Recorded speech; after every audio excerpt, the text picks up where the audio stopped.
नमस्कार. आज आपण एका अशा पुस्तकात डोकावणार आहोत जे अनेकांचा संग्रही असेल, पण त्याकडे पाहण्याचा एक वेगळा दृष्टिकोन आपण शोधणार आहोत. कोणतं पुस्तक? आपल्याकडे आहेत शिवाजी सावंत यांच्या युगंधर या महाकादंबरीतील काही निवडक अंश. अच्छा, युगंधर. हो. आणि या पुस्तकाचं वैशिष्ट्य असं आहे की ही श्रीकृष्णाची गोष्ट आहे, पण जणू काही खुद्द श्रीकृष्णानेच सांगितली आहे. अगदी बरोबर. आणि म्हणूनच आजचा आपला उद्देश हा नाहीये की कृष्णाच्या आयुष्यातल्या घटना पुन्हा एकदा सांगायच्या. बरोबर. तर या आत्मनिवेदनाच्या माध्यमातून त्या अवतारी पुरुषाच्या आत दडलेल्या माणसाचा शोध घ्यायचा आहे. म्हणजे देवत्वाच्या पलीकडे जाऊन एक मुलगा, एक मित्र, एक राजा. एक तत्वज्ञ म्हणून त्याच्या मनात काय वादळ उठली असतील हे समजून घेण्याचा हा प्रयत्न आहे. उत्तम. चला तर मग या प्रवासाची सुरुवात त्याच्या मुळांपासून करूया, गोकुळापासून. कादंबरीतलं गोकुळाचं वर्णन इतकं जिवंत आहे ना की ते डोळ्यासमोर उभं राहतं. साधी, मातीची, गेरूने सारवलेली घरं. हो, आणि भिंतींवर गाई वासरांची चित्र. त्यात एक महत्वाचा तपशील आहे. ते स्वतःला आभीर भानू वंशाचे म्हणतात. आणि त्यांची कुलदेवता आहे इडा.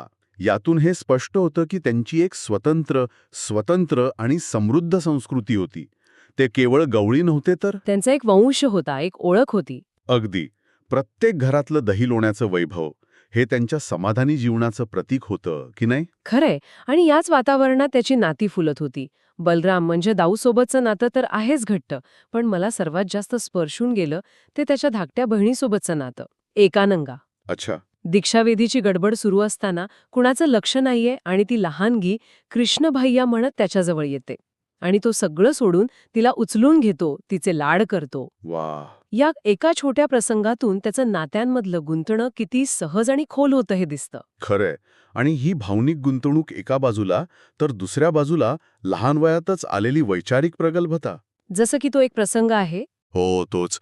जिथे तो मित्रांसोबत यमुनेच्या काठी वाळूचे शिवलिंग बनवत असतो आणि खेळता खेळता तो अचानक शिवतत्वाचा अर्थ सांगतो, जो त्याने पुरोहितांकडून ऐकला होता. काय होता तो अर्थ?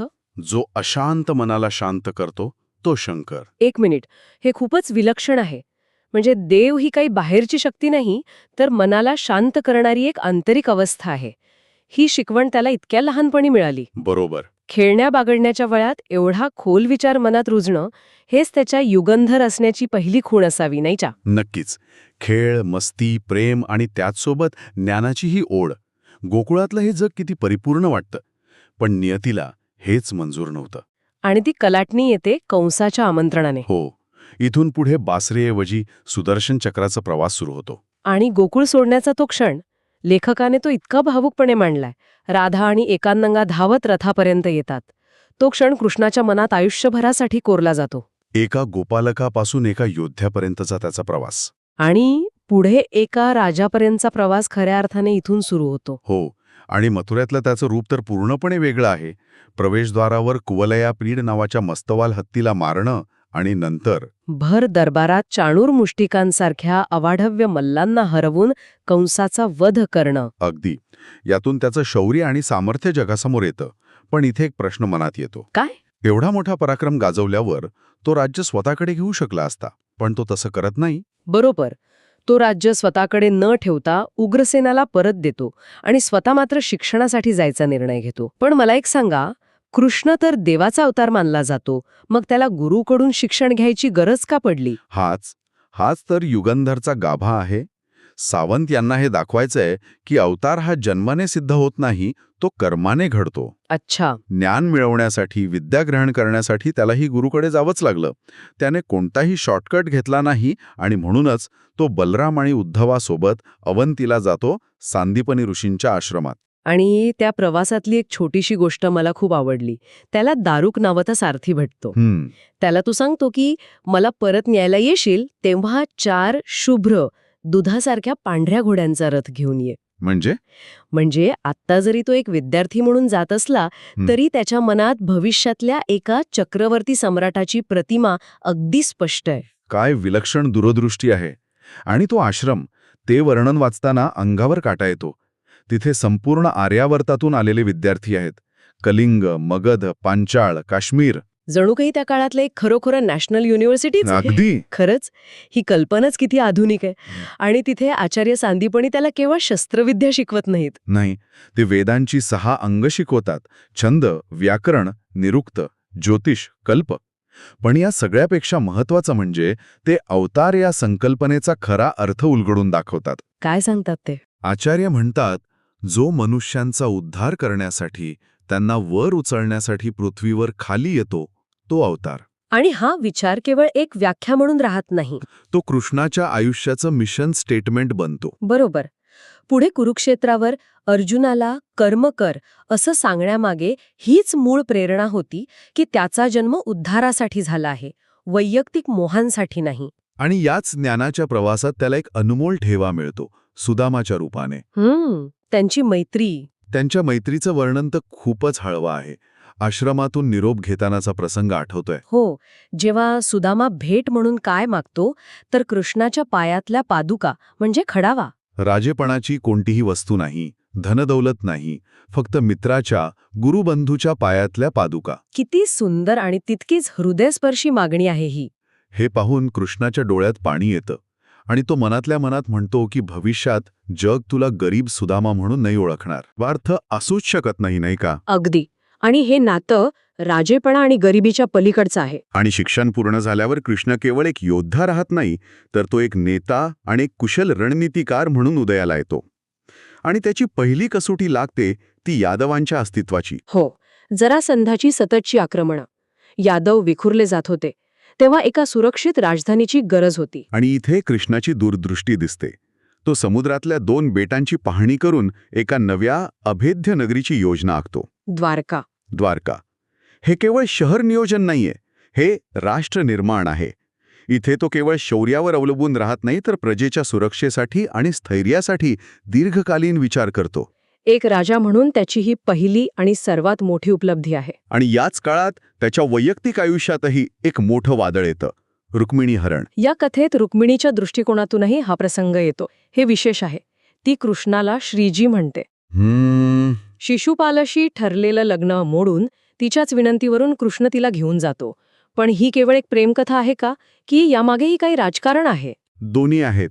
हे प्रेम तर आहेच, पण त्याचबरोबर हा एक मोठा राजकीय डावपेच आहे.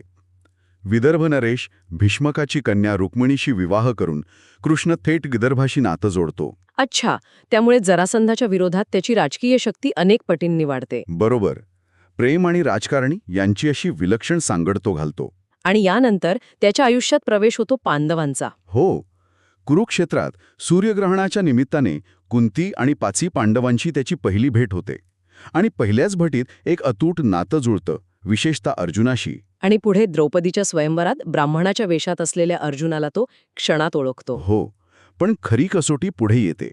जेव्हा द्रौपदीला 5 पांडवांशी विवाह करावा लागतो तेव्हा समाज विरोधात जातो, पण कृष्ण तो परिस्थितीचं गांभीर्य ओळखून त्या विवाहाला मान्यता देतो. म्हणजे इथे तो केवळ एक नातेवाईक नाही, तर एका मोठ्या धर्मसंकटात मार्गदर्शकाची भूमिका बजावतोय.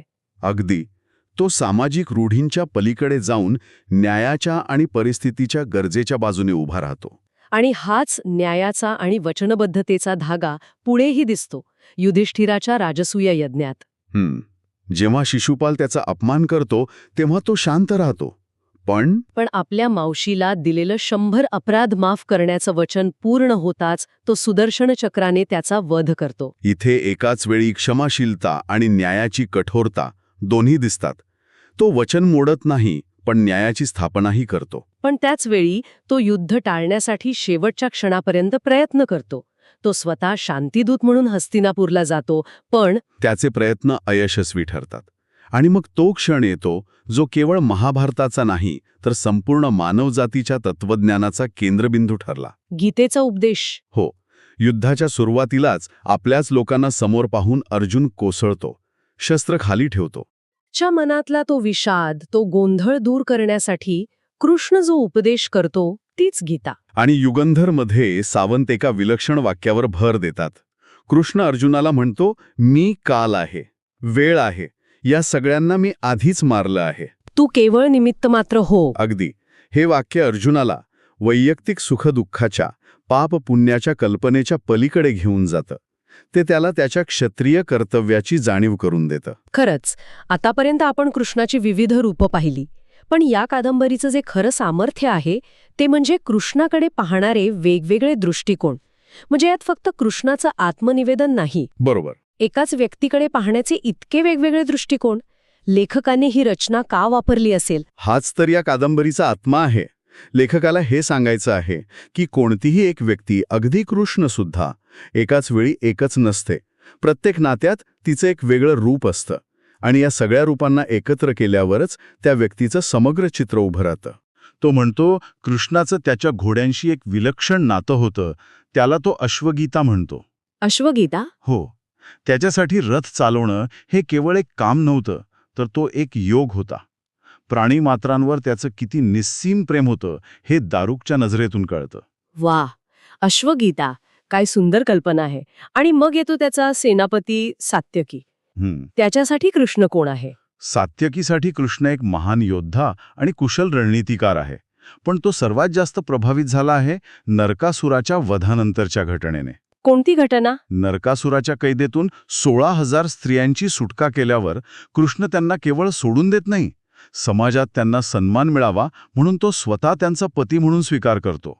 ही तर त्या काळातली प्रचंड मोठी सामाजिक क्रांतीच म्हणायला हवी. त्याने त्या स्त्रियांना केवळ वाचवलं नाही, तर त्यांना समाजात सन्मानाचं स्थान दिलं. नक्कीच त्याच्या स्त्रीविषयक आदराचं हे सर्वोच्च उदाहरण आहे. आणि मग आहे द्रौपदी. द्रौपदीसाठी कृष्ण काय आहे? तिच्यासाठी कृष्ण हा देव नाही, राजा नाही, तो तिचा सखा आहे. एक असा मित्र ज्याच्याजवळ ती आपलं मन मोकळं करू शकते. वस्त्रहरणासारख्या अत्यंत कठीण प्रसंगी? हो, जेव्हा तिचे 5 पती हतबल होतात तेव्हा ती फक्त कृष्णाचा धावा करते. हे नातं मैत्री आणि विश्वासाच्या सर्वोच्च पातळीवरचं आहे. आणि शेवटी त्याची पत्नी रुक्मिणी, ती कृष्णाला कसा अनुभवते? रुक्मिणीच्या नजरेतून कृष्णाचं सर्वात गुंतागुंतीचं आणि मानवी रूप समोर येतं. ती त्याला एकाच वेळी एक प्रेमळ पती, एक कुशल राजा आणि एक गहन राजकारणी म्हणून पाहते. ती त्याच्या प्रेमात आहे, पण तिला हेही माहितीये की तो केवळ तिचा नाही, तो संपूर्ण प्रजेचा आहे. एका महापुरुषाची पत्नी असण्याचं सुख आणि दुःख दोन्ही ती अनुभवते. तत्वाचे एक एक पैलू उजळत जातात आणि त्यातून त्याची एक समग्र, बहुआयामी आणि माणूस प्रतिमा तयार होते. अगदी. आणि म्हणूनच युगंधरमधील हे निवेदन श्रीकृष्णाला देव्हाऱ्यातून काढून आपल्यासारखाच रक्त, माणसाचा, भावना आणि विचार करणारा माणूस म्हणून आपल्यासमोर उभं करतं. तो जन्माने देव असला तरी त्याने आपलं आयुष्य एका माणसासारखं संघर्षातून, नात्यांमधून आणि कर्तव्यातून घडवलं. बरोबर. तर या सगळ्या चर्चेनंतर आपण ह्या निष्कर्षावर येऊ शकतो की युगंधर आपल्याला कृष्णाच्या देवत्वामागचा माणूस दाखवतं. त्याच्या प्रत्येक निर्णयामागे, प्रत्येक कृतीमागे एक विचार आहे, एक संघर्ष आहे. हो, आणि हेच या साहित्याचं यश आहे. ते आपल्याला केवळ एक कथा सांगत नाही, तर एका महानायकाच्या मनात डोकावण्याची संधी देतं. या चर्चेच्या शेवटी एक विचार मनात येतो. देवत्वाच्या पलीकडे जाऊन एका महापुरुषाच्या आयुष्याकडे इतक्या जवळून त्याच्या स्वतःच्या शब्दांतून पाहिल्यानंतर नेतृत्व, प्रेम आणि धर्म या संकल्पनांचा कोणता नवा अर्थ आपल्यासमोर उलगडतो. कदाचित युगंधर हा केवळ एका व्यक्तीचा प्रवास नाही, तर या मूल्यांचाच शोध आहे. आणि हाच प्रश्न हे साहित्य आपल्यासाठी मागे ठेवतं.